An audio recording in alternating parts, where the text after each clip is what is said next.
is the news and talk of Texas. Now, it's the Rick Roberts Show on 820 AM, 99.5 FM, HD2, News Talk 820 WBAP. Well, I know there's got to be a few 100 million more like me, just trying to keep it free. Yeah. Rick Roberts starts right now. And good afternoon, 2:03 the time. Some of the biggest names in local and state politics are going to be in El Paso when President Trump has his campaign rally tonight at the El Paso County Coliseum. But I guess literally the biggest visitor to El Paso, I don't know if you remember this. Remember the baby Trump balloon? Where it's a big balloon of Trump with a comb over and a diaper. Well, yeah, it's there. El Paso Democrat U.S. Rep. Veronica Escobar and her predecessor, Beto O'Rourke, they're going to be speaking at a counter rally and a march.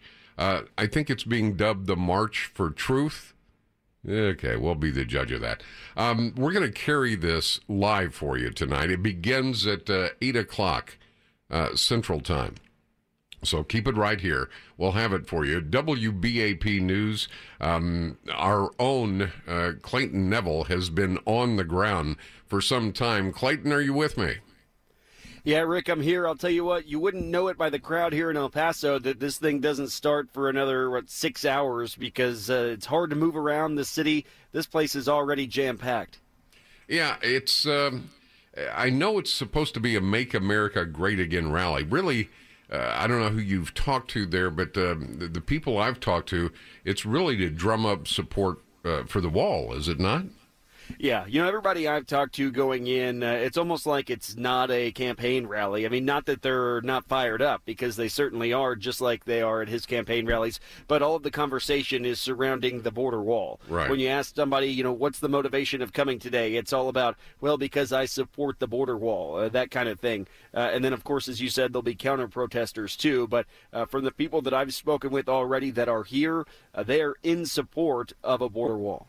We've heard from the mayor of El Paso, and I've been to El Paso numerous times on my way to Las Cruces. I got to be honest with you, you would be hard pressed not to find anybody that perhaps didn't live at least part-time south of the border doing ag work and all kinds of things. What's the general sentiment of the population there that you've talked to?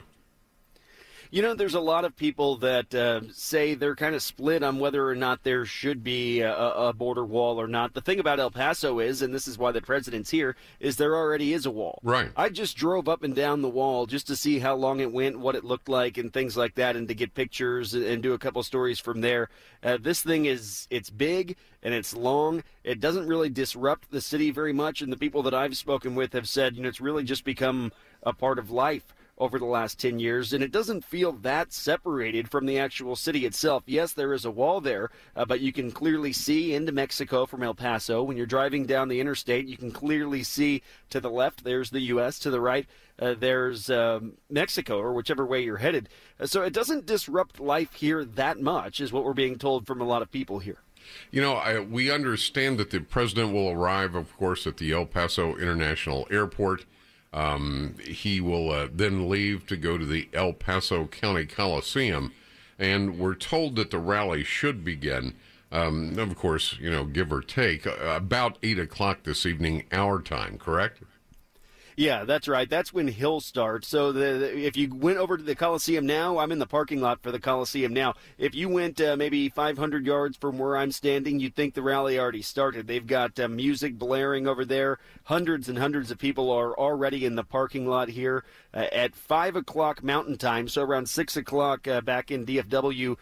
that is when that anti-wall march will begin, and they will go to a park that is literally across the street from the Coliseum. I mean, there's one small neighborhood street, and this park where O'Rourke and his supporters will be is immediately across that street. So very close proximity. The atmosphere here is only going to get more electric and maybe even a little more tense before it's all said and done. That's true. We've heard all kinds of reports about Beto and, of course, his supporters, and it's being called, I think, the March for Truth.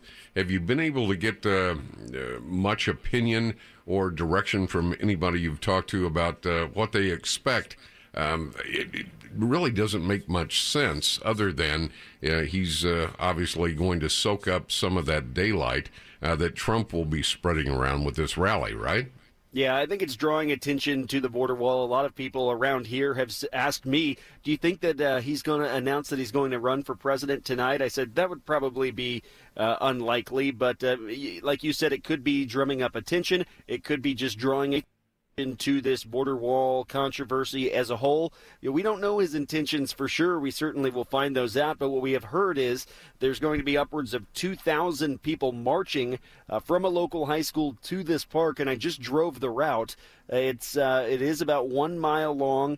You've got to cross over a pretty busy roadway. All that's blocked off, though, for this thing. So it'll be interesting to see 2,000 people crossing the street only to be met by about 6,000 Trump supporters. This place is going to be sold out, and it fits a little over 5,000 people.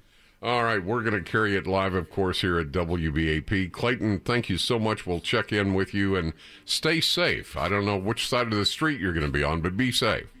Well, Rick, you mentioned real quickly that baby Trump inflatable. I haven't seen it yet, but I did see Border Wall Man. He's a giant man dressed as a border wall with fencing on his head. He'll be here to counter that inflatable. So quite an atmosphere already. Clayton Neville from the WBAP newsroom, thank you so much. And if you're just joining us, yes, the Make America Great Again rally begins at 8 o'clock our time tonight in El Paso. Of course, Clayton will be there. We'll be broadcasting it live for you, so you can keep it right here on WBAP. I'm curious. I mean, I know what a Trump rally is like, and I saw the support for Beto in his Senate run, raising more money than had ever been raised in any Senate run. And, of course, a lot of that came from outside the state of Texas. I'm just wondering how large the Beto I think I could accurately describe it as a counter protest, if you will. Trump's going to be there drumming up support for the wall. You just heard Clayton Neville say they're expecting about 6,000 people, and it usually goes over their expectations, and possibly 2,000 for Beto. I just wonder how many people will be turning out for the I Am Beto march, the March for Truth. That's rich, isn't it? The March for Truth. All we need now is Ocasio-Cortez to come riding in side saddle on a donkey, because obviously she doesn't fly and doesn't want to take any fossil fueled powered forms of transportation. But yeah, that would look good, wouldn't it? Yeah, and then of course we could have the new Muslim state representatives. They could be there with "We Hate Israel" signs. I started thinking about this the other day. Somebody just point blank, just up in my face, said, "I thought you were a Christian." I said, "Well, I try to be as much as I can. I probably mess up quite a bit." Well, then how could you be against any human beings aren't illegal? That 5-year-old mentality argument. Well, what do you think God would say? And I thought, well, let me see. I'm no biblical scholar. I'm no theologian. But let's see. As far as I know, heaven has a wall and a big old gate and a pretty strict immigration policy to get in. On the other hand, hell has wide open borders. So think about that. I'm looking forward to having the president come here and see the border firsthand. And I've been saying for months, if the folks in Washington, the politicos, the pundits all want to know about the border, they need to come down here. Well, it makes good sense. I mean, basically, all of these Democratic border security experts, like Schumer and Pelosi and Warren and all the rest, before they do anything on our behalf, they ought to go look. They ought to go see. Not just El Paso, San Ysidro, all the ports of entry. I mean, doesn't that make sense? You elected these lug nuts to operate on our behalf, right? To legislate on our behalf. Seems to me before they do that, they ought to know what they're talking about. Let's go to 1-800-288-WBAP, 1-800-288-9227. Trump on his way to El Paso. This is Tyler in Waco. Tyler, how you doing? I'm doing great, Rick. How are you? I'm well, thanks. Man, I got to say I love your show. Listen to you every day. You're fantastic, and I appreciate what you're doing. Well, thank you. Yes, sir. I'm going to pitch you a question here and let you unpackage it, and I'll hang up. But, we're we're a week removed from Trump's State of the Union, which everybody said was just supporter-wise, said that he was fantastic. And from the singing of Happy Birthday to making the liberal women, happy and stand up in the white coats and cheer. I'm curious, since he went a different way than usual, what would have happened if one of his guests would have been an actual ICE agent that he allowed to speak for just 3-4 minutes? Nobody that everybody that disagrees with Trump will not listen to what he's saying about the border wall. Right. So what if one of his guests was someone that has firsthand experience, and he would be able to still look presidential? Trump would look presidential because he's not the one ranting and raving about it, so to speak, and just let an ICE agent do it. I mean, what kind of recourse then would the Democrats have if someone that is down there every day articulates it in a way that there is no defense of not supporting it? I'm curious what you think about that response. I don't know how many guests he's allowed or what kind of time constraints there are, or I'm not familiar with that. But didn't he have a Border Patrol agent? I'm pretty sure he did, didn't he? Yes, but I'd be curious. Like I say, he wouldn't have to come up to the podium or anything, but if he was given a microphone to actually say something, because Trump speaks about his guests, but if he allowed the agent to speak and say what was going on, I just feel like that would have been a pretty powerful guest. I mean, they were all powerful guests, and Trump did a fantastic job of telling their story, but it falls on deaf ears with a lot of Democrats, because they don't want to hear anything out of Trump's mouth. But if an ICE agent said it in their words, out of their mouth, it would have done anything, not necessarily to sway them, but again, just to hammer it home. No, is a point of credibility is what you're talking about. Yes, yes, absolutely. And, I don't know. I know, let's see, two ICE agents. I probably know 50 Border Patrol agents. I don't know that ICE makes a practice of speaking in public as far as that goes. I know the Border Patrol does because I've talked to them. Border Patrol, excuse me. Yes, sir. Yes. I've talked to them ad nauseum. I mean, border sector supervisors and border, we raised some money for a Border Patrol agent that was killed and all that. So I know they talk quite a bit in public. I don't know that that's the case with ICE, but I will tell you my opinion on this, Tyler. It wouldn't have made a difference if you had every ICE agent employed by the federal government ringing that chamber. Democrats weren't going to come off their position at all. Well, I agree with you. I just think it would have been a powerful smack, so to speak, regardless if they really change. I mean, ideally, yes, want them to change, but again, just kind of, I feel like a Border Patrol agent could have been a pretty powerful testimony, and that could have been interesting to again have a different curve. A different curve in the State of the Union. So unfortunately, thank you for taking my call. Hey man, anytime. I'll look forward to the next one. Unfortunately, Democrats, once it's like a dog with a bone. Once they get that bone in their mouth, they're not letting go. Even if you tell them, that bone is infused with poison. If you keep it in your mouth, you're going to die. Doesn't matter. It doesn't matter. It wouldn't matter what they said, who said it. They are entrenched for one reason and one reason only. And if it weren't for this reason, maybe, just maybe, you could talk some sense into the more moderate Democrats, but I don't even think they will break ranks, as it were, with the party. And that's because of the 2020 election. They thought that they won this past presidential election.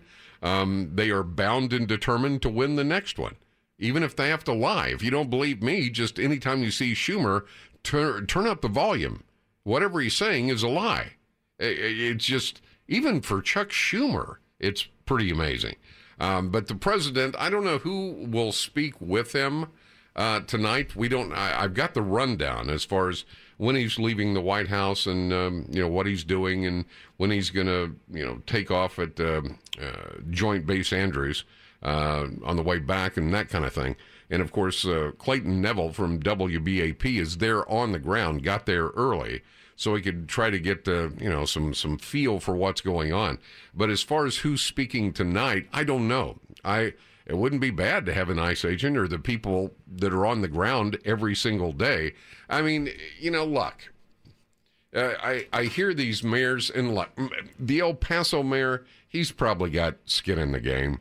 I mean, if you drive through El Paso, even if you just drive through, you can see where the bulk of their labor force is coming from.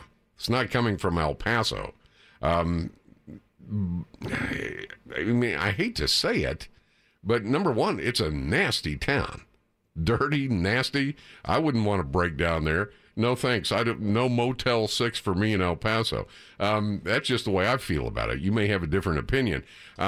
But, I mean, it is. It's just horrible. I used to have to go through El Paso on my way to Las Cruces, and, man, I made sure I had a full tank of gas before I hit their city limits. It was sort of like the first time when I went out to California to broadcast in San Diego, I made a wrong turn, and I'm in Mexico. And it looks like a wide shot from Escape from New York. Cars are on fire on the side of the road, and people got campfires going on. And, I don't have Mexican insurance, and I carry a gun constantly. And, if they just stopped me, I'd still be there, probably in La Costa prison if I'd have got stopped. But I finally found my way out. I kind of throw El Paso in that same category. I know some people from there, really nice folks. No thanks. I don't want to go. 1-800-288-WBAP, 1-800-288-9227. I've made everybody in El Paso angry, haven't I? Nothing against you personally. I just don't want to get stuck in your town. That's all. And it has, you must be a racist. It has nothing to do with Mexican people. It just has to do with the town itself. I'm just being honest with you. I mean, we can disagree. 1-800-288-WBAP, 1-800-288-9227. I just wonder, what do you think the agenda is going to be for Robert Francis Beto O'Rourke tonight? What do you think that's about? His march for truth. If he comes out, we don't need no stinking border. Is that the deal? Well, then we know what you're about. You're for open borders like we've been saying all along. Geographically, Texas, it won't work. Plus the fact that the majority of land along the border with Mexico in Texas is privately owned. So you've got all those things. But it could be part of the solution, part of the process as we control our borders. Well, there you go. You got it from an expert. No harm, no foul. We got it all figured out. We didn't need no stinking wall. Yeah, according to Beto, you don't need a wall. What was he on? Ellen? No, Stephen Colbert. And the biggest applause he got was when he said, we don't need a wall. And, of course, people went nuts. Of course, most of those people don't live anywhere near the border. President Trump, Make America Great Again rally, you and I both know it's to drum up support for the wall. That doesn't look like anybody's going to come to any reasonable agreement before time runs out. So another shutdown, who knows? If there is another shutdown, Democrats own this one. Robert Francis, Mr. Lucky Charms O'Rourke, is holding a counter protest. Do you know? Yeah, it's the March for Truth. And he'll probably be out there and, with his little black and white Beto sign. And it just, for the life of me, I cannot figure out the Beto syndrome. Can't figure it out. All right, let's get to your calls. Let's go to, who is it? June? Is that right? Or Jim? Jim. Well, yeah. Jim in Willow Park. Jim, thank you for waiting. Yes, sir. How are you? I'm well, thanks. El Paso water system, just to give you an example. I've worked there down in El Paso for many years. And it's a typical border town. And you're right about being a dirty town. There's a lot of parts of it. There's some neat parts of El Paso, but all in all, it's a border town. That system, the way it runs in El Paso, and Beto's part of that system, is what are you going to do for me? It's a handout type situation down there, all the way up to the mayor, city manager, the whole deal. Well, that's the Democrat platform. It's not, what can we do to provide opportunity? It's, vote for me and I'll give you stuff. That's the entire Democrat platform. That's correct. The reason Beto is able to get out there, and he's drumming to the heartbeat of a few, but I'm going to tell you, all the years I spent in El Paso and a lot of it at Fort Bliss, I can tell you right now, on the Hispanic side, it's probably 50-50. It's not a 70-80 type 20 thing. A lot of the Hispanics there, they know that what comes across that border is dangerous. And number two, they take their jobs from them. So I think Trump picking El Paso to do his rally there for the fence, I think was a great idea. Well, that remains. I have one thing I want to say, Jim. You can't say there's only a few people supporting this guy. This guy came within less than 3 percentage points of knocking out Ted Cruz for the Senate run, and that was through the whole state. Yeah, but let me tell you this. People like you and I, we're going to vote for Cruz no matter what because we're conservatives. There's a ton of people that aren't hardcore liberals, but they did not like Ted Cruz. I've got family members that are conservative, and I don't agree with them, but they did not vote for Ted Cruz. They didn't vote at all. So I think a lot of that, not maybe the majority, but there's a lot of that type of stuff going on. Yeah, he spent a ton of money, but if we would have had probably, I'll tell you what, if Ted Cruz would have campaigned better, I think you would have even maybe seen a little bit. Yeah, he was missing in action for quite a while. I'll give you that. But I don't think you can write off this Mr. Lucky Charms, as I call him, Robert Francis Beto O'Rourke. I don't think you can write him off. And I think the very reason he is down in El Paso, well, he lives in El Paso, but I think the very reason he's come up with this March for Truth stuff is because he's trying to suck the oxygen out of the room for Trump.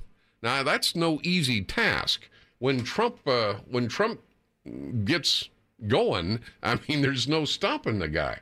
But at the same time, I don't know. I would venture to say, well, we'll see because Clayton will be there. I would bet more than a few thousand Beto supporters show up if his Senate run was any indication. And, of course, he's going to try to use all the publicity he can get. If he's not on television, he's at some rally, which doesn't do my heart much good. Let's go to John. Thank you for the call, Jim. I appreciate it. John in Dallas. John, thank you for waiting. How you doing, John? I'm doing good, Rick. Thank you. What's going on, John? You pretty much said what I was going to say to that last caller. Is my thought is, the news cycle saying that first they're saying that this is a standoff, and the last one said this is going to be toe to toe. My money's on President Trump. Oh, but mine too. I'm wondering how much cheesy pub that Beto's going to be able to suck off this thing. This thing could easily turn into a Beto rally, just like it's a Trump rally. You see what I'm saying? Yes, but I don't think so. I think Beto has to do what he's doing because it's his hometown, and he doesn't want Trump to render him, I don't want to say worthless, but irrelevant. Irrelevant, in El Paso, so he's doing what he's doing. But I'll bet you most of his supporters are from out of town. That's a pretty good point, because most of his money in the Senate run came from out of town. Right. Listen, I appreciate the call very, very much. I'm looking at this thing and I'm thinking, well, if I was President Trump, we're going to El Paso, yay! I wouldn't be real fired up about that. But what better place, I suppose, to make the point? And of course, all the mayor and the Chamber of Commerce and all the rest in El Paso. Hey, we don't want to lose. We don't want to lose our workforce. What do we do? What do we do? Well, be polite. It's the president. Be polite, and we'll figure something out. In the meantime, no, we don't need a wall. All right, we're going to step aside very quickly. 1-800-288-WBAP. 1-800-288-9227. Your call straight ahead. Once we get those borders secured, then our country will truly be the country we need it to be and be safe. There are a lot of people even in this city, that are conservative, and I think you'll find that today. No, okay. Well, if we do, you'll hear it here. I think you'll see it today. Yes, indeed. All right. Well, I'm sorry. I'm just not buying it. I'm hoping Trump goes down and has one of his mega rallies, builds the support for the wall so that we can move on.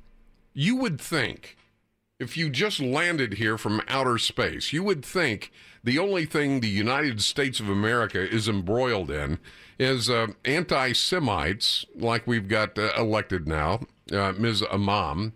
And forgive me, but what else would you call her? That's what she is. And socialist, like Ocasio-Cortez. It's nuts. None of this makes any sense whatsoever. None of it. You've got Beto O'Rourke trying to crash a Trump rally, and we'll see whether he succeeds or not, because Clayton Neville will be there live, is there live. As a matter of fact, we talked to him about an hour ago. And we're going to be broadcasting the rally when it starts at 8 o'clock our time. You would think that that this country is so divided like it once was in the Civil War. Well, I'd make the argument that, yeah, it probably is that bad. All right, let's get to your calls. Let's go to Phil. Phil, thank you for waiting. How you doing, Phil? Man, great. It's good to hear you. Thank you. I love your show. I was just calling about the pictures on Google Maps and the wall that's around his house, Beto's house, and how he's got bars on the bottom part of his windows, and the neighbor's house back behind his house, and you can go to Google Maps and look at this, how they have bars all over their windows, and one of them is broken into. And you can actually, see this on Google Maps, and you can see the street and way it's back behind his house. He has almost like two walls around his house. He's got one on the outside that's pretty tall. I mean, it's a lot taller than the cars. You can see where the cars are in the street. And I just can't believe how much security that he has around his own house and says we don't need any walls. Well, look, this is the thing. We elected the guy to do what? I mean, think about it for a second. Why was Trump elected? Yeah. He was elected because the American people were sick and tired of politics as usual. We were sick and tired of it, so we elected a non-politician. And believe it or not, Hillary, yes, electoral votes still count in choosing a president. And, now the wall thing, and we've got anti-Semites seated now as state representative. We've got socialists that make absolutely no apology for being social. By the way, did you hear the latest on Ocasio-Cortez? She wants to get rid of airplanes all fossil fuels, I guess we're going to be riding horses to work. I thought I got over that when I grew up. It's just ridiculous. It's almost too stupid to talk about, yet this is what passes for Democratic politics in D.C. I don't get it. I'm sorry. Let's go to Billy in Waco. Billy, thank you for waiting. How you doing, Billy? Pretty good, Rick. How you doing? Good. Just a couple of comments. You know, the mayor in El Paso and Beto want to talk about how safe their city is and how the wall didn't have any effect on it. A few years back, sometime between 2005 and 06 and 07, I went on a cruise with my wife, and we met another couple there at one of the little casino tables and, you know, kind of chit-chatting with them. And I was asking them about, you know, Juarez and was it a cool town to visit, being a border town and all. Right. They said that them or none of their family had been down there in over a decade because it was so violent and all the killings and the beheadings. And I had never heard of any of that. I believe that. And so yeah. while I was waiting on your guy there that you call into, while I was waiting on him to get back to me, I Googled beheadings in Juarez. Pretty interesting reading for anybody who wants to read it. Well, I can tell you, broadcasting out of San Diego for about 16 years, you know, it's not unusual to see heads hanging from, and I'm talking about in Mexico, heads hanging from overpasses and heads impaled on people's fences. And it's, you know, it's the cartel simply sending messages. And I advised everybody, do not, under any circumstance, do not go to Mexico. And, of course, when people come to Southern California, that's the first thing you want to do is, oh, let's go to Tijuana. If you want to get raped and robbed and accosted and everything else, be my guest. But the people that know better, they don't go. Well, yeah, and I'll say this, and I'll get off the phone and just listen, but, you know, several years back, I do remember news reports of these mass graves that were found, and that was all the big talk there for 6 months or so on the airwaves.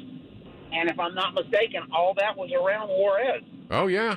Yeah. It's not a place you want to go. I know that I used to get all kinds of grief from the Mexican Chamber of Commerce, or basically what they call it. You know, he's making our city look bad because your city is bad. Tijuana is probably the dirtiest, nastiest, most violent city I can think of. Well, I can understand the mayor wanting to defend his city for tourism and all that kind of stuff, but facts are facts. Facts are facts. You just said it, Billy. Facts are facts. Well, I'm glad you got back safe and sound and you didn't go to Mexico. Thank you for the call. Diana in Cleburne. Diana, thank you for waiting. How you doing? Okay. Just wanted to tell you, Rick, that I figured out why AOC and all her new Green Deal Democrats don't need airplanes. Okay, because they're already high as a kite? No, because they have their broom everywhere they go. Okay. But doesn't this bother you as a citizen of the United States of America? Doesn't it bother you that we've got a sitting anti-Semite and with several socialists, and the Democrats are stumbling over themselves trying to agree and fall in line? That's not American politics, is it? No. I fail to understand that average Americans are for this. I can't believe that they are. I don't believe they are. In fact, I know they're not. But I said this as soon as we saw Hillary get her back up because she thought she won and then she didn't. I told you that Democrats will do or say anything for a win. And I think I phrased it like you're an acceptable casualty. They're not worried about MS-13 coming across the border, drug cartels or human smugglers or any of that. They don't care about that. You're an acceptable casualty.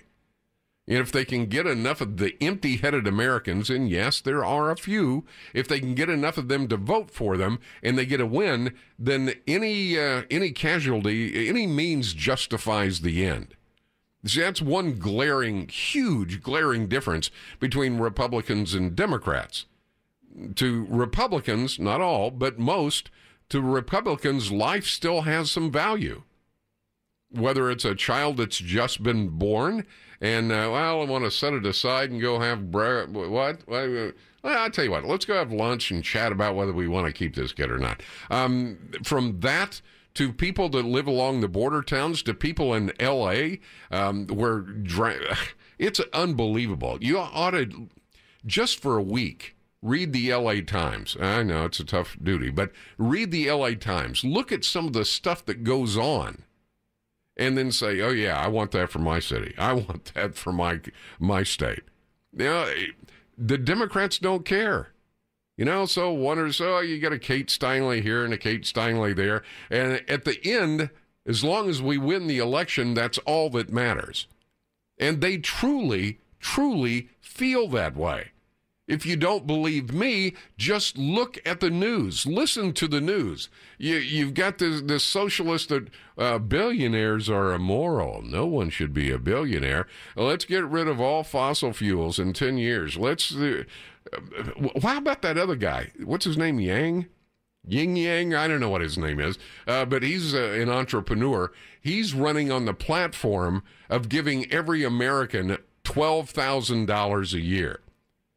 Yeah, you can use it any way you like. Vote for me, and I'll give you $12,000 a year. It's an value-added tax, I think, is how he's going to pay for it. I'm sorry, isn't that buying a vote?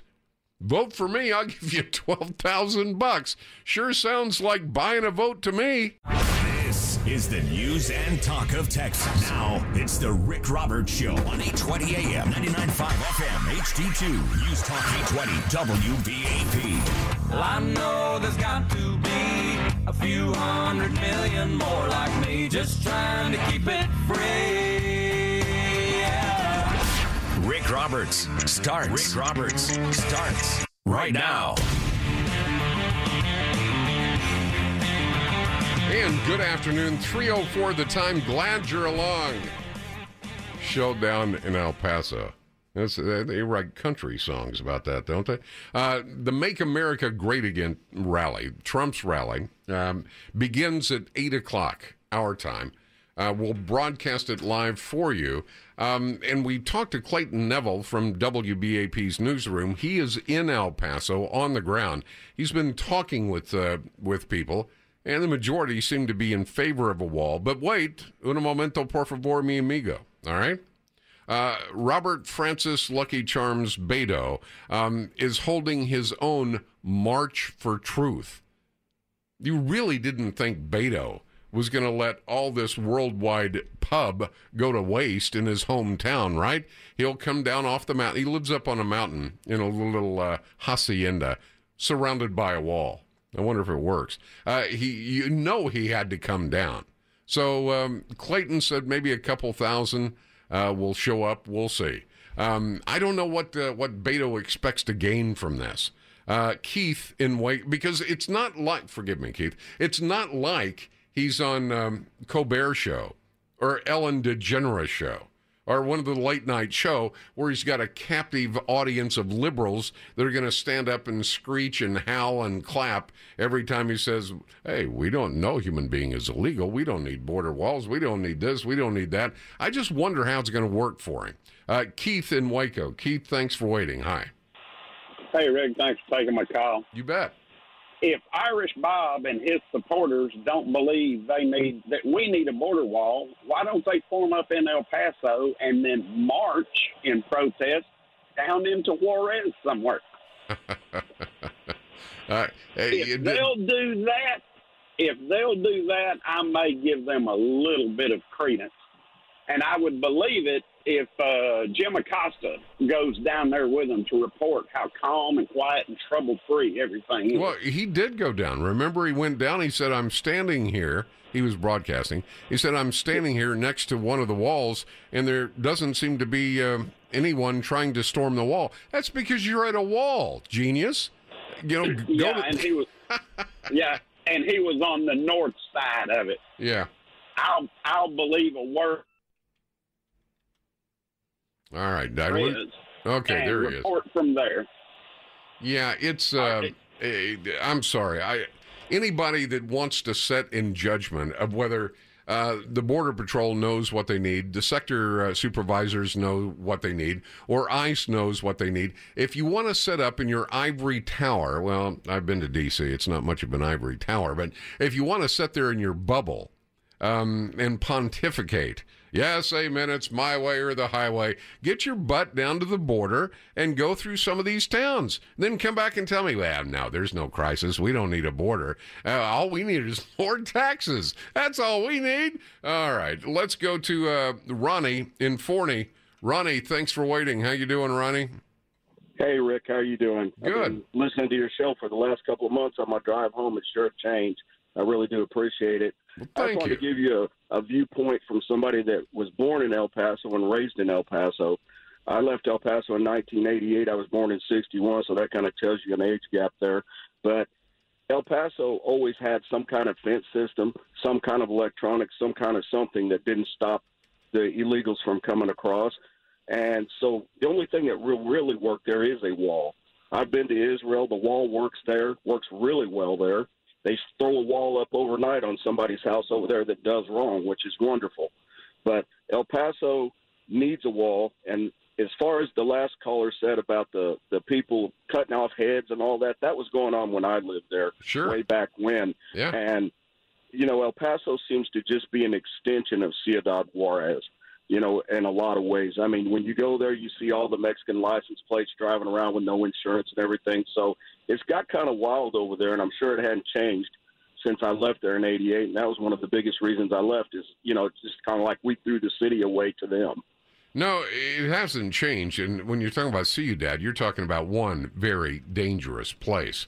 And, you know, look, when I was broadcasting out of San Diego, even though I'd fly from there to here every 10 days, I did it for, 16 and a half years?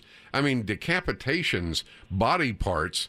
I mean, you'd be kicking a ball down the street. Whoops, sorry, somebody's head. I mean, that was the order of the day. That wasn't shocking. That was just something that was in the paper all the time. And it's not something new. When I was growing up there, going across the border to Mexico, they were killing people then. So they're just killing them wholesale now. And the only thing that's going to stop that and stop the drugs is something they can't get through. They got through the fence. All you got to do is drive down through there. You can see all the holes in the fence where they cut through. They got by all the cameras on the poles. So the only thing that's going to stop them is something they can't get through, and that would be a wall.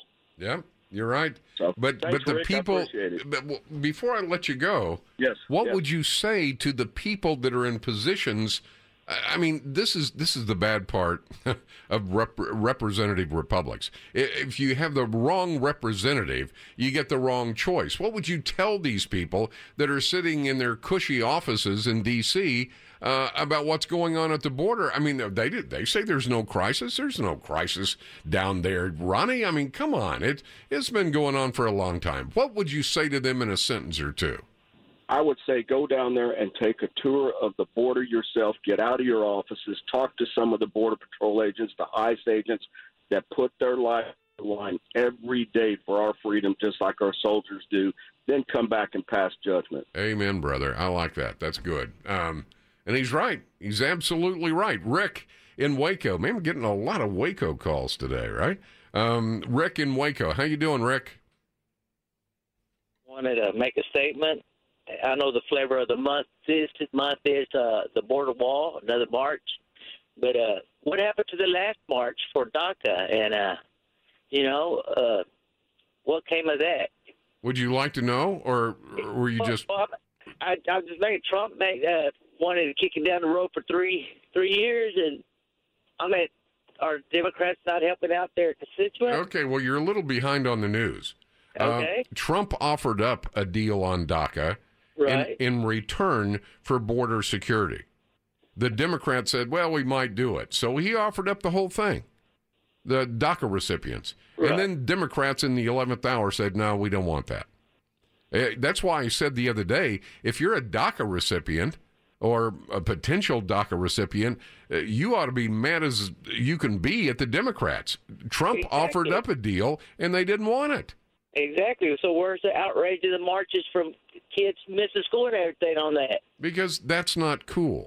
It's because the guy that came up with the deal's a Republican. Because the people that said no are Democrats. Democrats are doing the same thing to the DACA folks, the same thing to the Hispanic community that they did to the black community for a half century.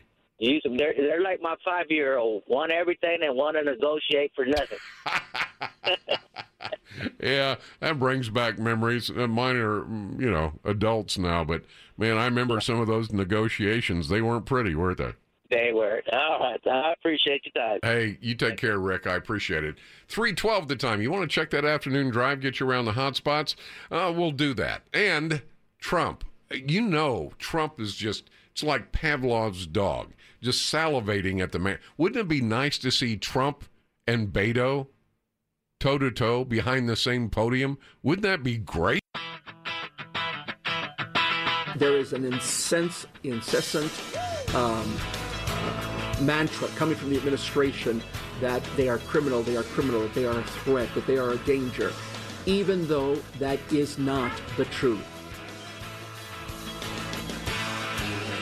17 minutes after the hour, 1-800-288-WBAP, 1-800-288-9227. Trump will be kicking off his rally, his Make America Great Again rally, in El Paso. He'll be there, as a matter of fact, he's already on his way. WBAP's own Clayton Neville is there to bring us what's going on with the Beto O'Rourke March for the Truth counter rally. We'll broadcast that live for you beginning at 8 o'clock. Let's go to Randy in Irving. Randy, thank you for waiting. How you doing, Randy? Just fine, Rick. Enjoy your show. Thank you.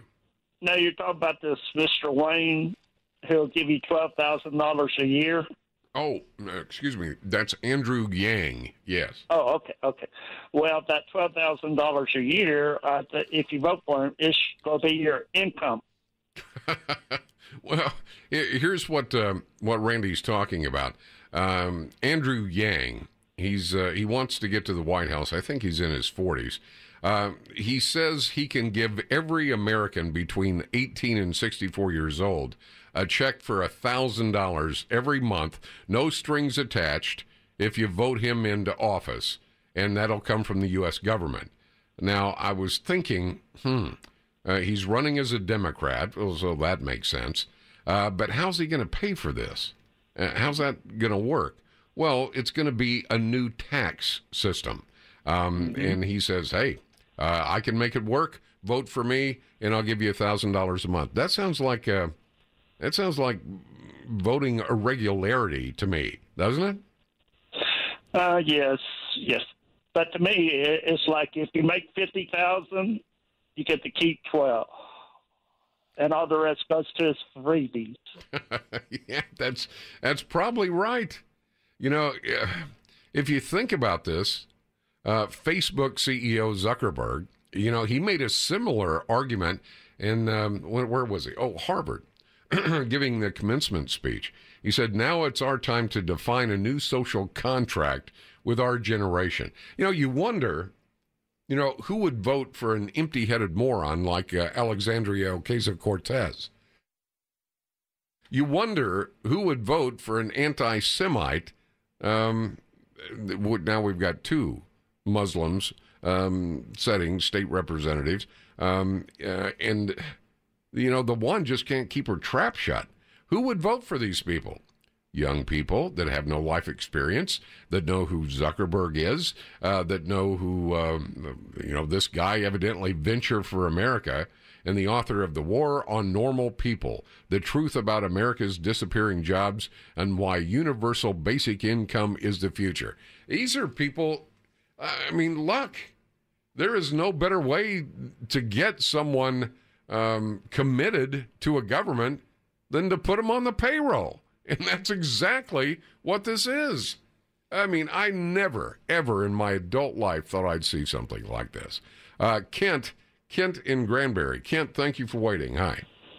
Hey, Rick. Hope you're having a good afternoon. You too.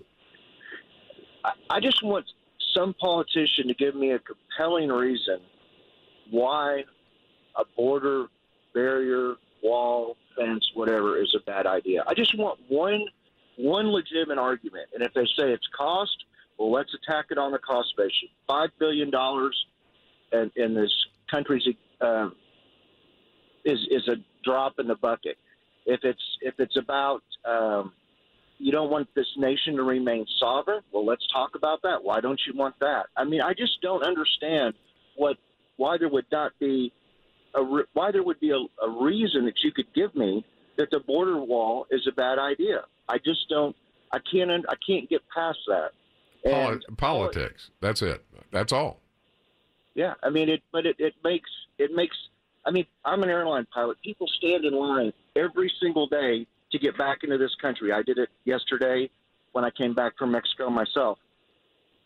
Because they're vetting me. They want to know who I am. And occasionally we catch people that actually buy an airplane ticket that aren't supposed to be here and aren't supposed to be coming into this country.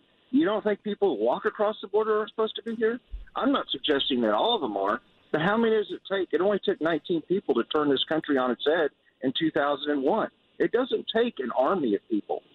And I think the Border Patrol caught over 160,000 people last year between, I think it was Laredo and the Gulf of Mexico. 160,000 people caught. Now, did they catch all of them, or did they catch 50% of them? Did they catch 90% of them? That's too many people getting through. And we're not going to catch all of them with the wall, but we can make a huge dent in those numbers. Well, and you have already made your point and made it extremely well. I'm a pilot as well, not the heavies by any stretch of the imagination. But why do we have TSA? Why is it even there? Yeah, it's for our safety. It's for our security. It's the border wall for air travel. Hopefully we vet everybody coming through. We vet what they're bringing with them so that when you get on an aircraft and a pilot is sitting there, he knows that, or should know, that all the souls behind his seat have been properly vetted. It's the same thing with a border wall for a country. Right. Right.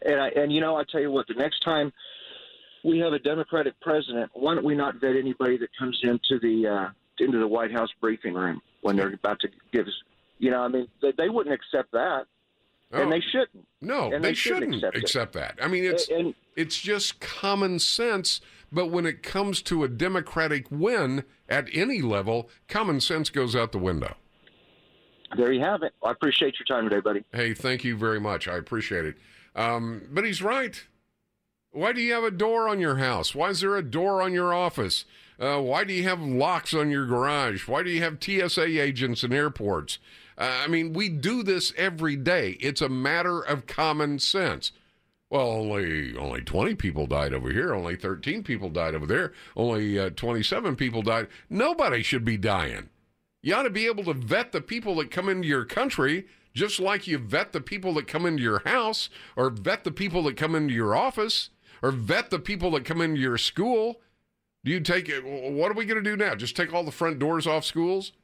Well, it's not really a crisis. All that school shooting stuff, that's just those Republicans trying to stir the pot. Really? Oh, why don't we make your child's school the first one to take off all the doors? I think the president is echoing what the Texas Attorney General said a few weeks ago that was wrong. The end of his comments about us being the safest city in the United States is correct, but no, we have not had crime issues when the fence went up, before the fence went up, and after. And besides that, I need all these illegals for a workforce in El Paso. What's wrong with you? You know, go back to D.C. Leave us alone. We're just fine down here. Yeah, little Juan and Juanita, they come across the border every day. They make a living wage. I pay them $1, 50 cents an hour. Yeah, okay. By the way, it's like herding cats today. You know, you got the border wall thing going on, and Robert Francis O'Rourke, better known as Beto, he's going to have his counter march. And then you've got Alexandria Ocasio, I'm an absolute moron wrapped in an idiot, Cortez. I want to get rid of airplanes in 10 years. I want to get rid of cars in 10 years. The United States shouldn't have billionaires. That's illegal. What? And now you've got the anti-Semite. Yeah, she just an hour ago, I'm trying to keep you up to date. House Speaker Nancy Pelosi sent a pretty scathing letter to Representative Omar from Minnesota. By the way, Minnesota, what the hell's wrong with you? For making anti-Semitic comments. So here it is. Omar just posted a statement about 50 minutes ago on her Twitter account in regards to her Sunday evening tweet that said IPAC in response to a question. She brought it up that she feels somebody's paying off American politicians in exchange for their pro-Israel stance. Just about the dumbest thing I've heard this week. Anti-Semitism is real, and I'm grateful for Jewish allies and colleagues who are educating me on the painful history of anti-Semitic. Oh, God. I'm an idiot, and I'm glad I've got people around me that are teaching me how not to be an idiot. And I want to thank all those voters in Minnesota for not vetting me closer and finding out I'm an anti-Semite. Okay. See, that apology to me means nothing. Because now I know how she feels. So you got and I don't know how the other Muslim woman feels. Who knows? But this one's an anti-Semite. We got 2 or 3 full-blown kick-out-the-jam socialists that want the government to control everything, your health care, where you work, where you go to school, what you eat, how much you eat. I mean, the whole it's literally like herding cats. And then you've got Trump down at El Paso, just a nice little town. He'll be giving his Make America Great rally again tonight. As a matter of fact, he's heading to El Paso right now. And, of course, Robert Francis Lucky Charms O'Rourke, he's going to try and fool everybody. Hey, I'm Mexican. I'm Mexican. That's what I am. I mean, it's just a joke. The whole thing's a joke. Don't we have some important business to deal with? All right, let's go to Jim.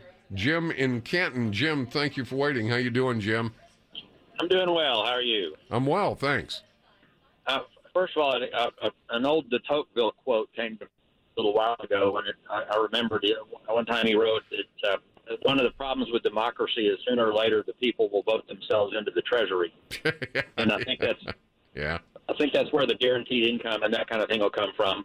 You know, why not?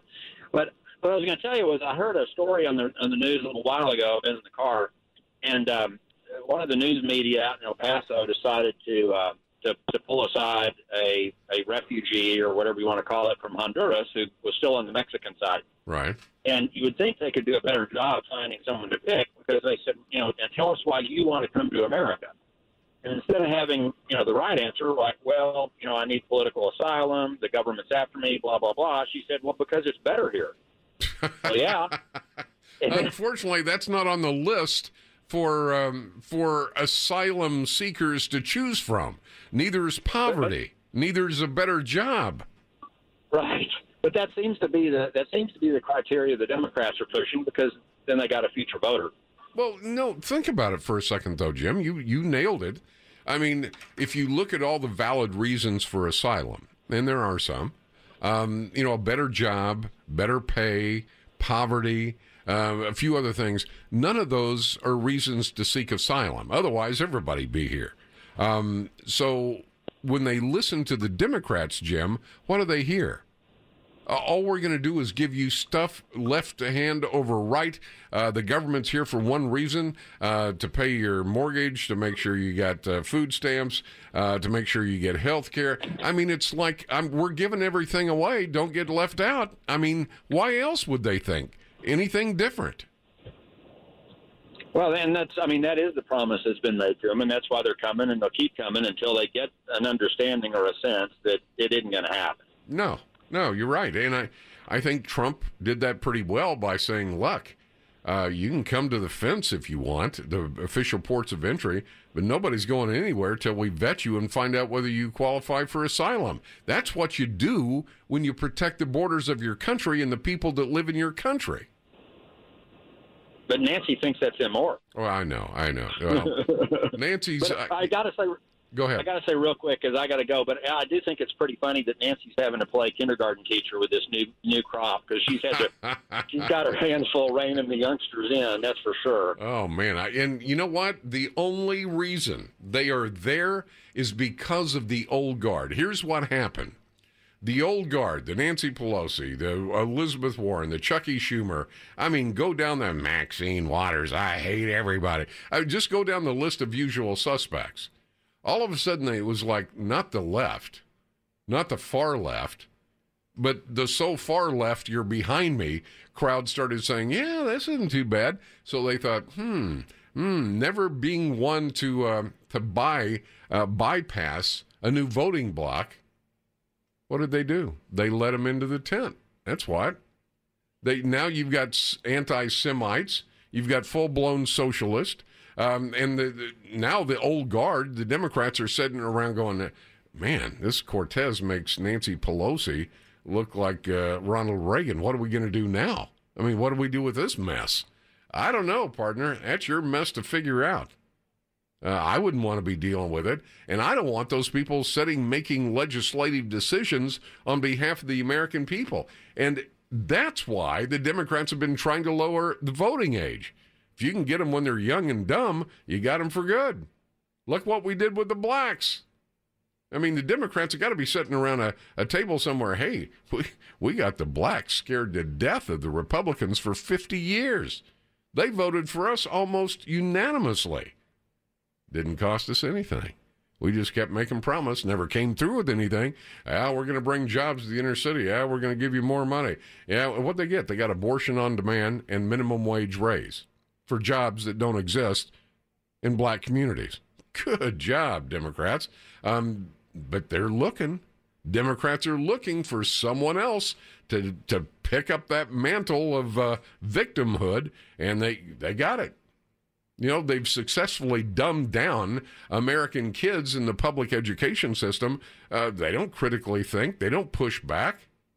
That's exactly what they're doing. Ron in Southlake. Ron, thank you for waiting. I appreciate it. How you doing, Ron? I'm good, Rick. Good show as always. Thank you. I'm just going to make a couple of comments here, then I'll hang up and listen to your response. But one thing, with Beto sticking his head out of the sand again, I'm really surprised that no one's tried to tie him with Napoleon Dynamite. He looks so much like him.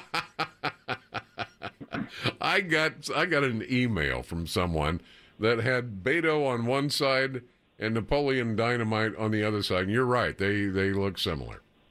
Yeah, I'm surprised it hasn't caught on yet. I was hoping it would. The other thing is I listen or watch One American News once in a while, which I'm sure you're familiar with, and being out of San Diego.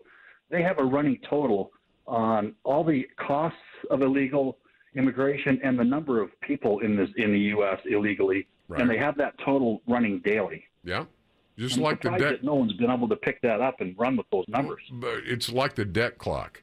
It just ticks away constantly, 24/7. And don't be surprised. The lamestream media won't even tell you about the 300-plus accomplishments that have been done on behalf of you and your family, me and my family, and the country itself, because anything that smacks of a positive nature about Trump or this administration is never going to be reported. I agree. That's exactly why. Very good call. I appreciate it. Want to check that afternoon drive? Try to get you around the hot spots? Okay, let's do that. And we'll come back. We'll take more of your calls. Trump, I've been playing this what-if game. What if Trump were to ask me, how do you think I ought to get this thing going?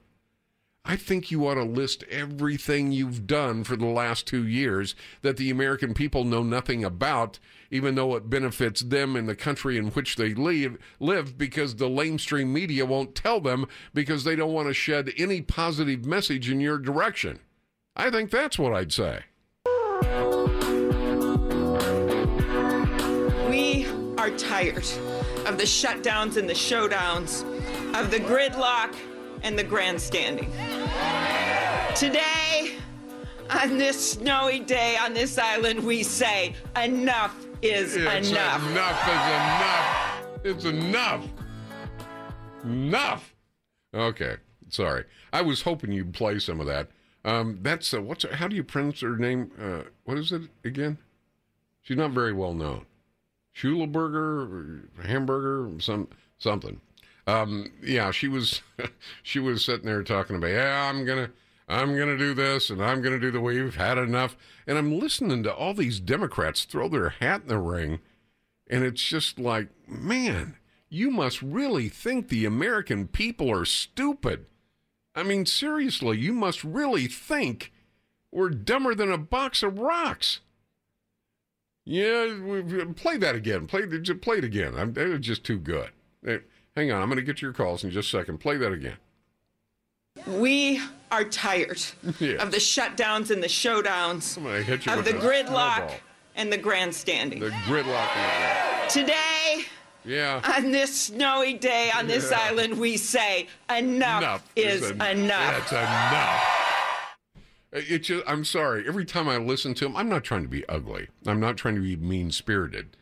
But they all sound the same. It's like a Chatty Cathy doll. You pull the string in their back, and they all say the same thing. You know, vote for me, I'll give you stuff. Let's go to Glenn. Glenn, where are you calling from? Bet we don't get a lot of calls from Ladonia. No, I don't get a lot of calls. Ladonia, Texas, all right?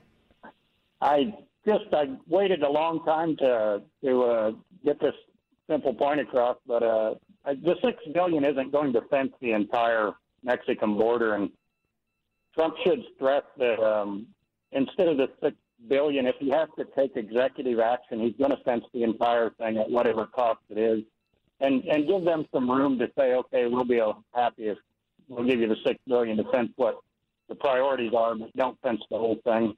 He needs to put them in a corner like that. Well, I think if they approve, but no, you're right. That $5 billion, that was earmarked for, excuse me, that was earmarked for, I think, is it 234? I think that's right, 234 miles, I think is right. But at least it gets the ball rolling.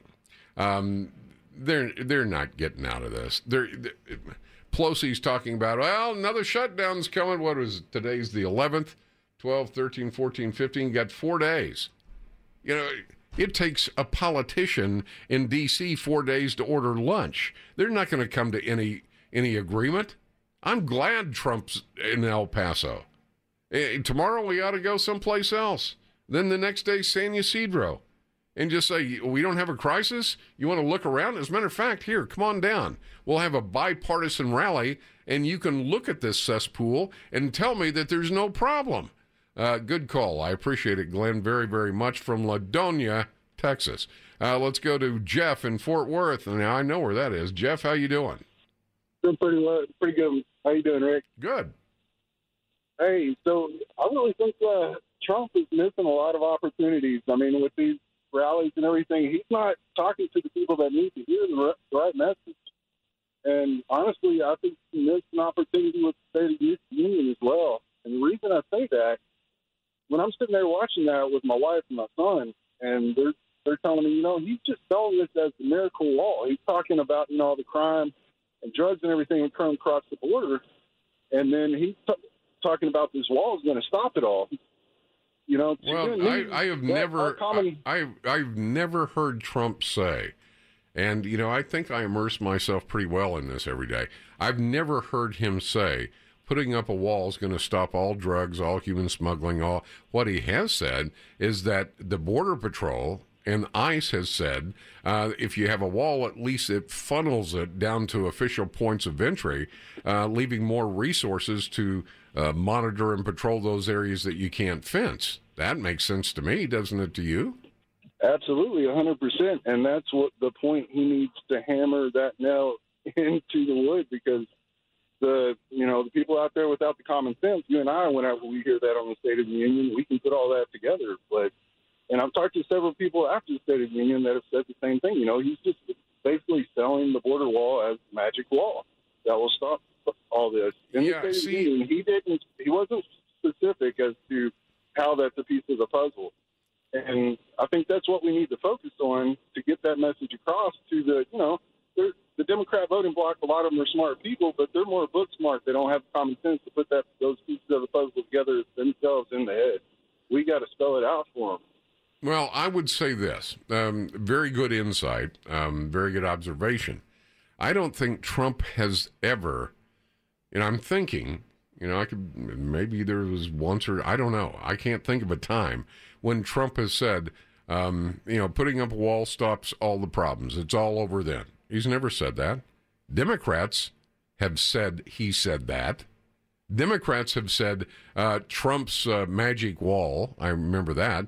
Trump's wall is supposed to do this. Trump's wall, I don't ever remember him saying, we put up a wall, we stop all crime, all drugs, I don't ever remember that. It's a matter of common sense, which is not used in D.C. very often, but common sense tells you, okay, if you have a wall, those that are seeking asylum, those that aren't drug running or human smuggling are going to be funneled into official points of entry. That's what it was for. That's what the Border Patrol said they needed. That's what the sector supervisors said they needed. That's what ICE says they need. Because if you take those folks and you've got a wall, a barrier, a moat, whatever you want to call it, and you funnel them to official points of entry where they can be vetted, then that frees up the rest of the Border Patrol and ICE and law enforcement to monitor those points where you can't build a wall because of the topography. Some areas geographically just can't build a wall. So if they want to,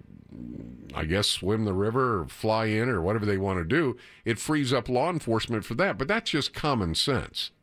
If you put up a barrier, most of us try to find an opening, don't we? I mean, you've gone to concerts, you've gone to sporting events, and they may have something fenced off or roped off or something. So you keep walking till you find an opening, then you go. Well, that's what the border wall's supposed to do. Same reason you got a door on your house. Same reason your office has a door. Same reason we have locks with keys.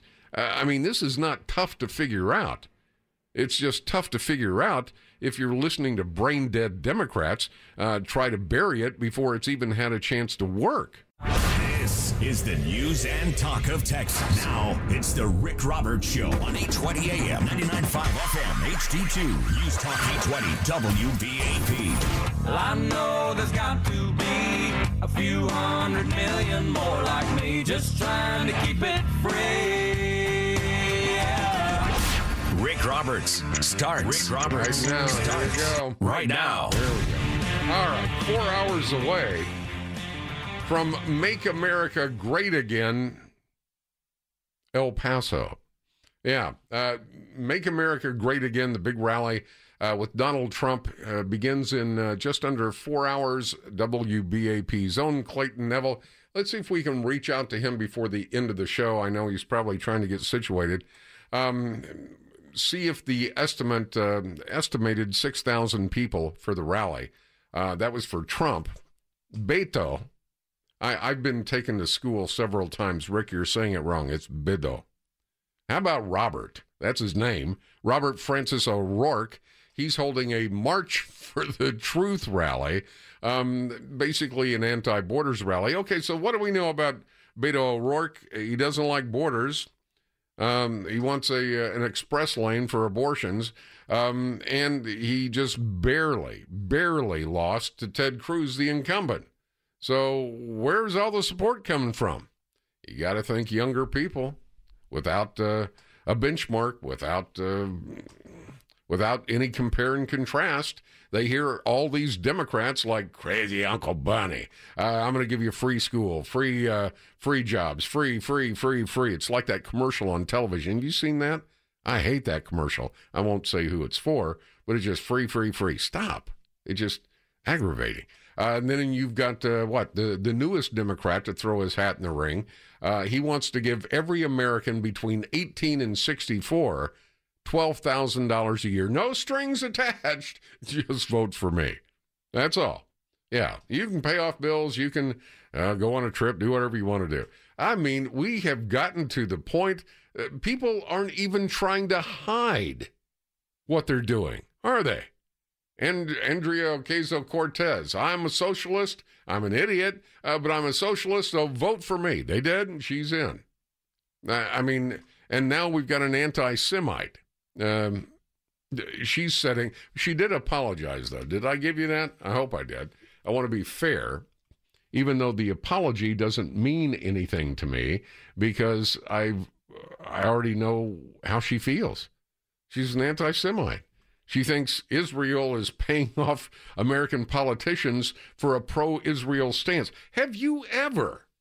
I haven't been alive that long, but long enough to know my way around the barn. Have you ever seen the state of politics in the United States as bad as it is now? I mean, every single day you think, man, can these people get any dumber? Dumb and Dumber, the movie, came on this weekend. I was flipping around and I saw that, oh, that's that dog van. And they're dumb and dumber compared to politicians in D.C. It's not even funny anymore because people do that stuff every day.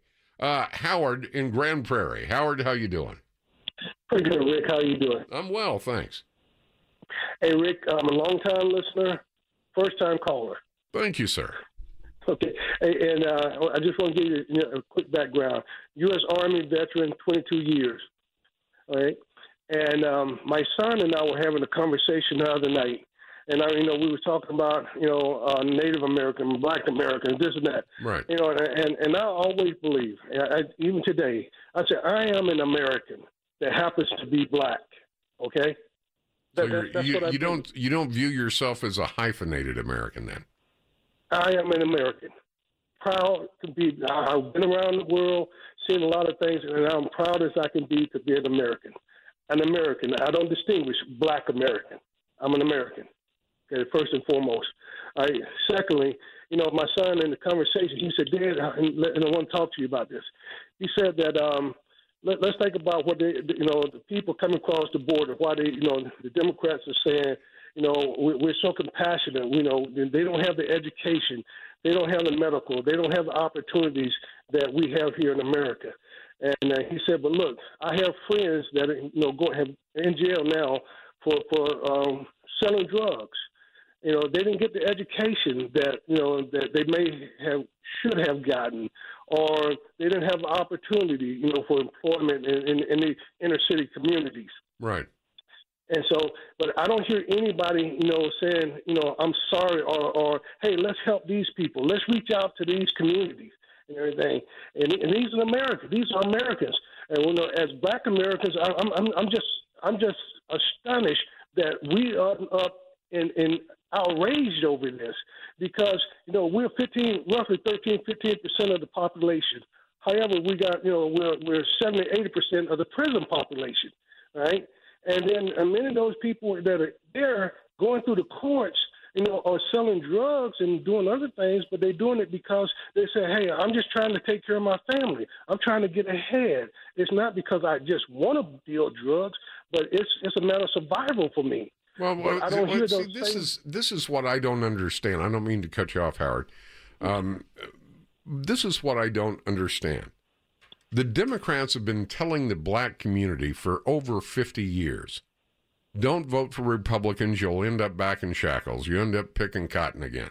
Vote for us, Democrats, and we're going to rebuild your infrastructure. We're going to rebuild your schools. We're going to bring jobs to the inner city. My Brother's Keeper is a good example. All those tens of millions of dollars, not one red cent made it to any black community. So why do blacks continue to vote for Democrats? I have no idea. I'm still trying to figure that out myself. Maybe it's just when you do something, and it's true for the white community too. I mean, everybody, is different, but generally, when you do something out of habit for so long, it becomes a part of the culture, doesn't it? Well, it does. And not only that, they are, Rick, you wouldn't believe, I'm a black sheep of my family because I'm a Republican. Well, I'd truly like to know. I mean, I'm a white guy sitting behind a mic. I'm never know, oh, yes, I know what it's like to be a black man. No, I'm never going to know that. I can try to learn, but, ask them sometime, what have you ever gotten from the Democratic Party when you voted for them almost unanimously for all these years? Well, they don't know. No, that's the point. That's kind of now. When I do have a conversation with my family or friends, and I ask them, for example, they tell me President Obama was one of the best presidents that ever was. And my next question then, what did he do? What did he do? In the answer? And they can't give me. I said, don't give me 2 or 3, things he did. Give me one thing that he did that you would, hang your hat on that makes him the best president that ever was. And they can't do it. And then the thing is, now they're angry. No, we're not having a conversation. We're having an argument. Yeah, but see, all you have to do to counter that, Howard, and I agree, Obama will go down in the annals of American political history as one of the worst presidents ever, probably worse than Carter, and I didn't think that was possible. But if you look at this, next time you have that conversation with your family, and I know it's tough, man. I know it's hard. I mean, it's harder even than dealing with friends. But next time, say, do you know the black unemployment rate is lower under the 2 years of Trump than it has been in recorded history? Not just blacks, but Hispanics, Asians, younger white people. What's that tell you? It tells you the guy's not racist.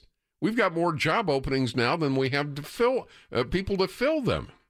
And I love this. When Maxine Waters starts yapping on television, she looks, forgive me, I'm not trying to be ugly, but she looks like she's been on a meth high for about a week, and she's just coming down, and she starts talking about how bad this administration is for minorities. Based on what? Black unemployment, the lower it's been in recorded history. So how's the administration bad? Because they're not Democrats. That's why. I hope that my Democratic colleagues are able to talk some sense into their side. Some House Democrats are risking a second partial government shutdown by calling for this absurd last-minute poison pill. Okay, well, poison pill.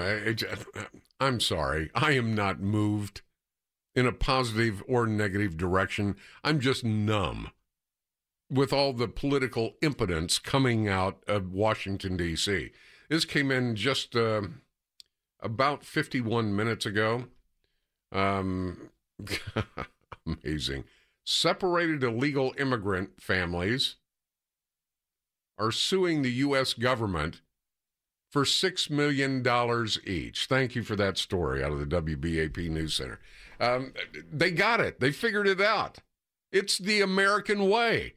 We're not even citizens. We don't even live there.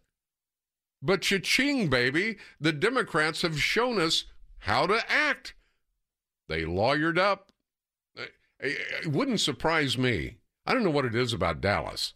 I mean, every other commercial is some personal injury attorney. You got one with a big hammer and one with a lion and one with a tiger, and it wouldn't surprise me. Well, it's Houston, so they probably are. Lawyers for 8 immigrant families separated under the Trump administration policy, which is identical to what Obama had. They've filed claims against the U.S. government demanding $6 million each in damages. Well, Rick, what for? Are you ready for this?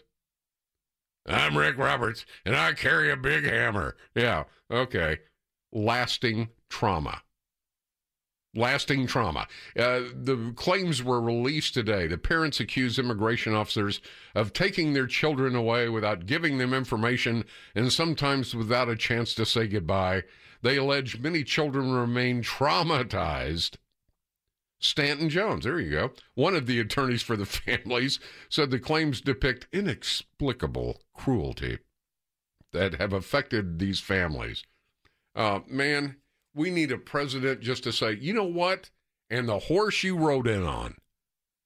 And sorry, was that out loud? It was, wasn't it? Yeah. All these personal injury attorneys.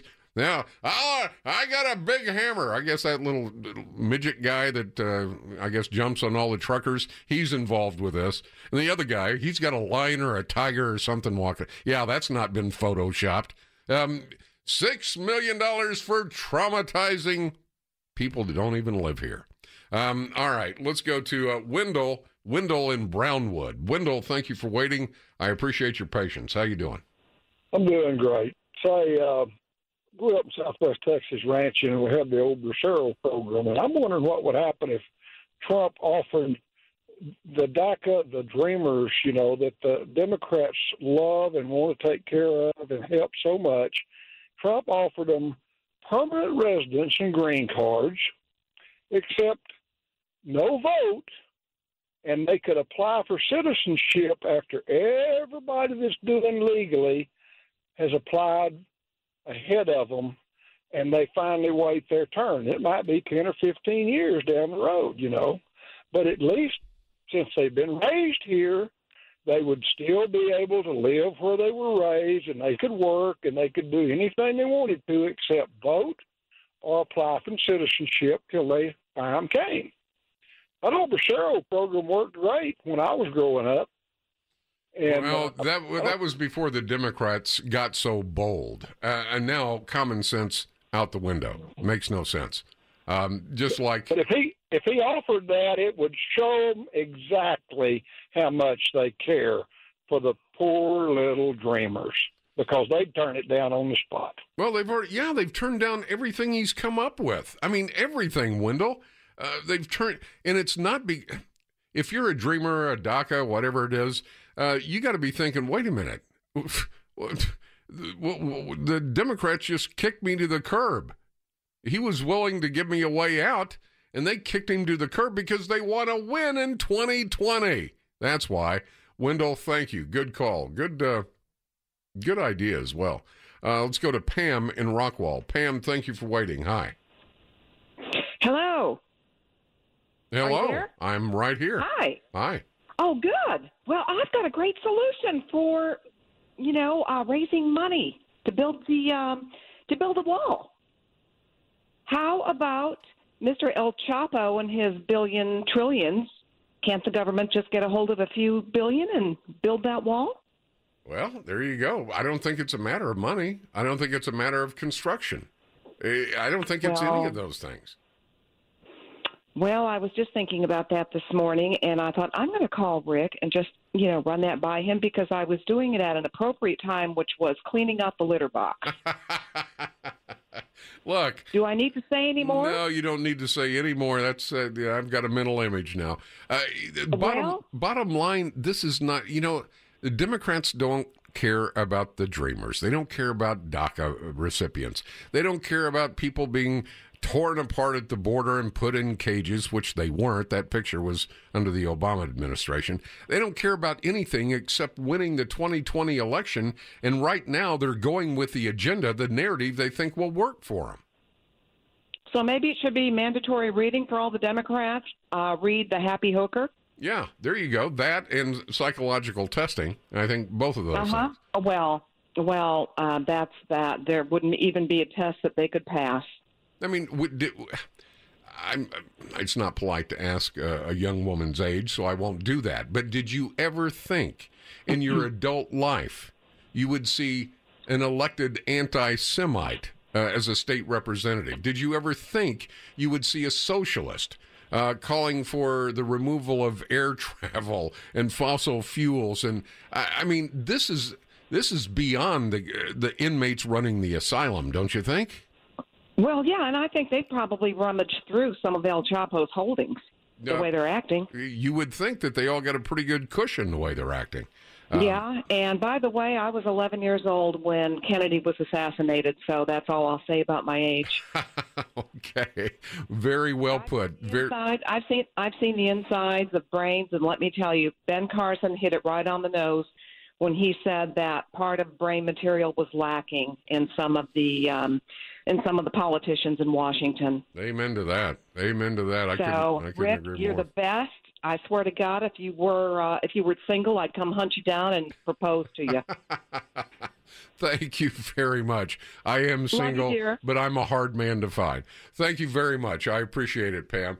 If I were single, I am single, but I have no time. My time has been given to the public. I do this, I do some other things, and every once in a while, I get to sleep. So, Pam, good call. I appreciate it greatly. And she's right. She's right. Not about me being married. I'm not. But she's right about why the Democrats are doing what they're doing. You know, Savage used to say, I was Savage's contractual fill-in for a lot of years. Liberalism is a mental disorder. He's right. Because you get to thinking a certain way and you can't break out of it. And then before you know it, you're trapped in this cycle of just absolutely abstract, convoluted thought where there's no room for common sense. You know, I'll take a guy with common sense over a guy with 4 or 5 degrees any day of the week. We're going there for a reason. We're going there to keep our country safe. And we don't want murderers and drug dealers and gang members, MS-13 and some of the worst people in the world coming into our country. No, it sounds good to me. And that's for everybody. Short, tall, fat, thin, black, white, doesn't matter. As I told you, I got a heads up out of the WBAP newsroom from Kimberly James about this story that just, it's so, I don't even know what you do with this. Lawyers, American lawyers, for 8 immigrant families separated under the Trump administration policy, even though that policy was identical to Barack Obama's, they filed claims against the U.S. government they're demanding $6 million each in damages for what they say will be lasting trauma. Wait a minute. You are fleeing a country where you were terrorized and afraid of being killed, but you want $6 million from us because we scared you. Remember that picture of that kid in the chain link cage? Remember that? The liberals just lost their ever-loving minds. Only problem was that happened under Obama, not Trump. Hey, Trump gets credit for everything, right? Let's go to Bob in Rockwall. Bob, thanks for waiting. How you doing, Bob? Oh, thanks for taking my call. Yeah, this is such a critical situation. There's no question the wall is necessary, but the situation is now that when these people climb over it or burrow under it, once they're then turn themselves over, they're in free. So it's not just the wall. The wall will funnel some people through the proper ports, but we've got to basically have the power to immediately deport these people. Otherwise, the wall itself is just going to slow these people down. That's all it's going to do. Well, that's what it's intended to do. Pardon? That's the intent of the wall, is to slow the tsunami wave of people coming over and funnel them to official points of entry. That's the whole intent. Well, I understand that is the intent, but even those people that have gone through the port and they're now going back to Mexico to be held over there, I've heard comments from them people saying, we're just going to go around because they want to wait in the United States. They don't want to wait in Mexico. We have got to have immediate deportation. Otherwise, this whole thing is going to fall apart right in our face. And the only person who seems to be an adult in Washington is President Trump. He's not getting much support from the Republicans, and all he's doing is getting instructions from the Democrats. Well, you're right. I mean, heretofore, this is the way it would work. If you could get 1 foot across, then they had to take you into custody, give you a ticket, similar to what you'll get on the way home if you speed, and a court date. Then they were released in this country, and we hope that they made their court date 6 months down the road. Trump changed that. He said, nope, nobody comes in until you've been vetted. That way, we don't have to chase down a bunch of people that we have no earthly idea where they went, who they're talking to. I mean, it was common sense. Democrats didn't want that. because the Democrats are trying to pull the same thing on the Central Americans they pulled on the blacks for nearly a half century. Vote for us, we got your back. Vote for us, we got your six. No matter what it is, we're going to take care of you. Well, now Trump just pulled that rug out from underneath him. Where are they going to get voting blocks now? It would not surprise me to see Nancy Pelosi and Chuck Schumer leading a caravan coast to coast, stopping at all the elementary and middle schools. Be sure and vote for us. We're going to lower the voting age. I mean, it's just nuts. They even tried to lower the voting age for presidential elections to 16 in D.C. What were you doing at 16? I wasn't thinking about the president. That's for sure. All right, let's go to good call. See, I appreciate it very much. Bob, please don't be a stranger. CW in Killeen, Texas. CW, how you doing? I'm doing great, and thank you for taking my call. I appreciate it. I'm a long-time listener. I've called one or two times.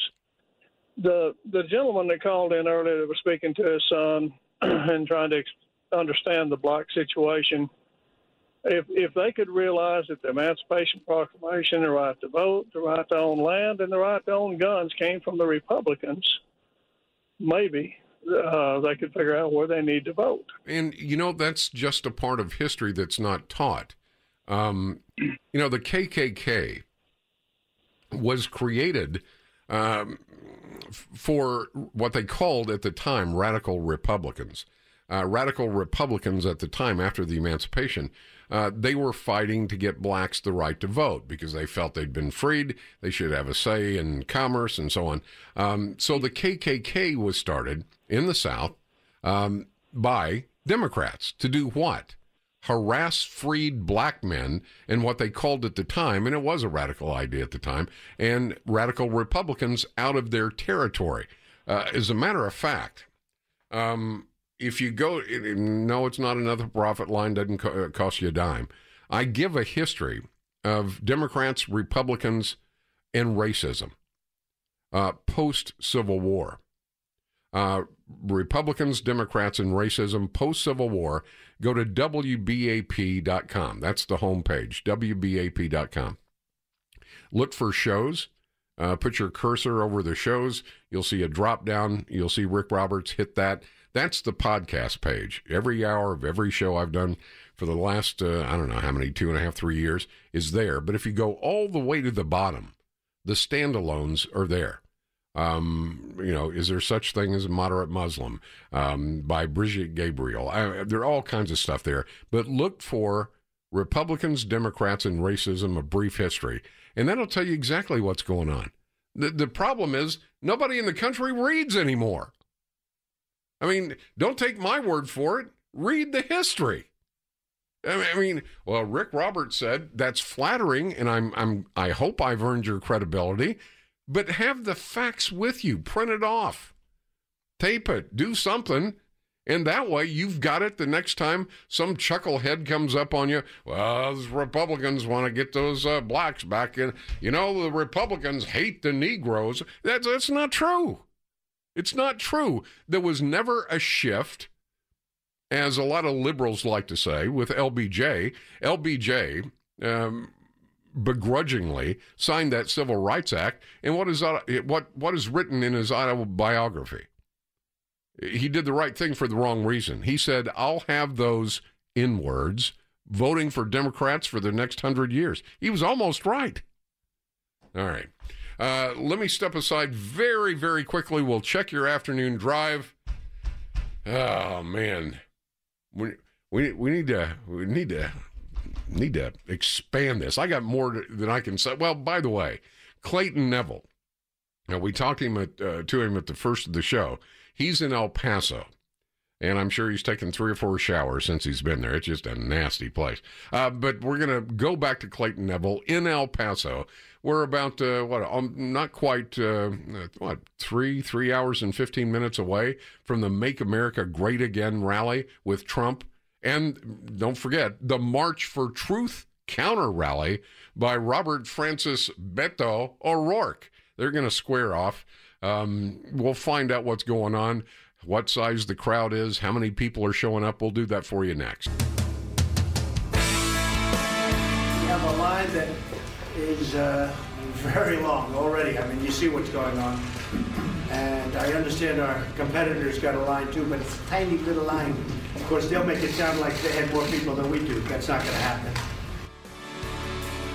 All right, waiting to make our connection with, of course, WBAP's Clayton Neville, finding out exactly what's going on in El Paso. The president will begin his Make America Great Again rally beginning at 8 o'clock our time. And you can hear it right here on News Talk 820 WBAP. And is Clayton up? Okay. Clayton, are you with me? Rick, I'm here. Okay, well, we just hung up on Clayton. We'll get somebody in here who knows what button to push, and then we'll hook up with Clayton. Let's go to Anita in Frisco. Anita, thank you for waiting. How you doing, Anita? I'm doing fine. I've got several questions for you. Yes, ma'am. Talking about the idiot, I'm sorry, Cortez. I'm sorry, what? That Cortez, the Congressman Cortez. Oh, okay, yeah. The crazy one. Yeah. Well, you have to be definitive when you talk about crazy congressmen. Well, that one. Okay. Yeah, you're right. There's a lot of them there. But where does she intend to get all the money to do everything she's doing? Tax the rich. She doesn't have the military. How are they going to? How's jets going to fly? How are the? Oh, we won't need jets because she wants to get rid of airplanes in 10 years.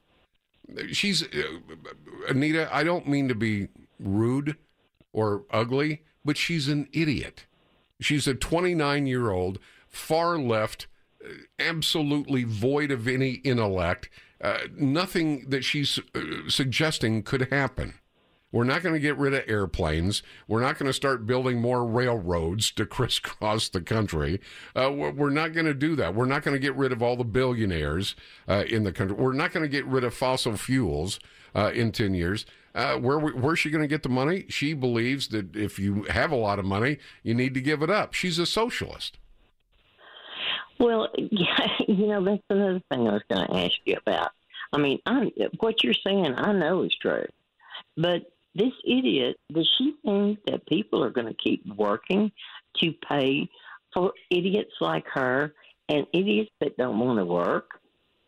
Oh, yeah, it's not a matter of you can't work, you're infirmed or, God forbid, afflicted with some disease or illness or something. We want to help you. No, this is for people, I just don't want to work. I just can't find my inner child. Well, basically, that's it. She's a moron. Anita, don't worry about it. I'm pretty sure that the babysitters in Congress will keep her in line. Let's take you live to El Paso. Anita, forgive me, I got to step back very quickly. Clayton Neville is with me. Clayton, how you doing? Rick, doing well. We're getting closer here to all of the supporters for President Trump being let inside the building here in El Paso. At that point, they'll fill this thing to capacity, about 5,000 strong, and I think they're all waiting outside the doors right now. Wow. So it looks like the projected 5,000 or 6,000. Looks like that's going to happen. Certainly seems that way. Yeah, it's a steady flow of people inside, and there's really a rally going on outside right now as well. Loud music over at the El Paso County Coliseum. Live bands out there as well. People high-fiving one another. This is certainly a campaign rally that we see from President Trump, no doubt about it. Now, we've got to talk about the other side because we've been hearing all day that Robert Francis Beto O'Rourke will be holding a March for the Truth rally at the same time, I guess, to counter that, right? Yeah, it's Stop the Lies, Stop the Wall is what it's called, March for the Truth. That's what they're calling it, and it's not just O'Rourke, but it's also several women's organizations. The El Paso Women's March organization is helping organize this as well. That's going to start around 5 o'clock local time, so around 6 Central, they're going to start marching from a local high school over here to the El Paso County Coliseum. So here in about an hour or so, we'll start to see these marchers start to head in. There hasn't been a whole lot of back and forth between the two sides.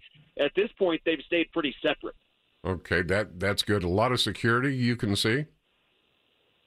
Yeah, there is a lot of security. I wouldn't say that it's over the top by any means, but this place is certainly under control with El Paso Police, the Sheriff's Office, a lot of Secret Service agents running around as well. It's been pretty tame for the most part. Everybody's been well behaved, but they're just excited to get in there. Once we have these protesters come over just across the street, though, we'll have anywhere between 8,000 and 9,000 people packed into one small general area. Wow. This park is literally across a small neighborhood street. I mean, you hear it, talk about it and everything. It's actually right across the street from one another. Wow, that's never a good thing when they're in that close proximity. Clayton, we'll be talking with you throughout the evening. I know the president is scheduled to begin his speech at 8 o'clock our time, and we'll look forward to getting more observations with you right there in El Paso. Clayton Neville, everybody, from WBAP Newsroom. We appreciate it very much. Let's go to Fred in Denison. Fred, thank you for waiting. How you doing, Fred? I'm doing great. Top of the day to you, Rick. And you. Thank you, sir. If Beto O'Rourke and his crowd wanted to convince me how serious they are about open borders and don't need a wall, he would be having a Meet Me in Juarez rally. Yeah, I don't think that's going to happen. Gee, wonder why. Yeah, we started the show by saying this.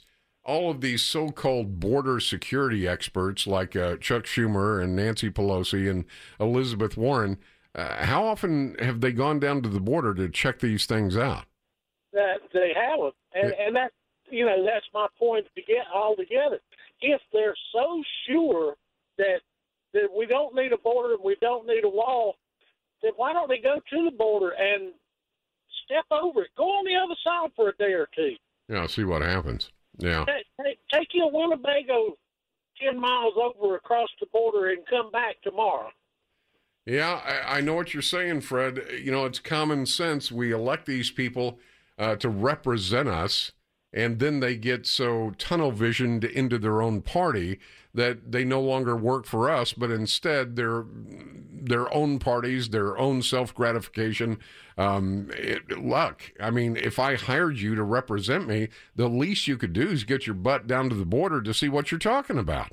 Exactly. Another point I have that rubs me raw is, when was the last time you heard an elected official say, hey, I went back to my district and talked to the people I represent, and this is what they want me to do? Yeah. You never hear that. Well, no, except for Maxine Waters, but, then you got to take into account what she represents. I mean, she can't remember what she had for lunch, Rick. That's as far as Miss Cortez goes, to denounce her against all the other crazy Congress members, you just got to have a little name for her. They tried to call her AOC. I prefer to call her Airhead on Calls. Now, there's something definitely not screwed down tight enough there. Listen, Fred, I appreciate it very much. Don't forget, the President's Rally begins at 8 o'clock in El Paso, Texas. Clayton Neville from WBAP is there on the ground. We will broadcast for you that entire rally. And, of course, you'll have a chance to comment as soon as the rally's over. That's going to do it for me. God's blessings on each and every one of you, whether we agree or not. I'm Rick Roberts. See you tomorrow at 2 on News Talk 820 WBAP. Don't stop till everything's gone.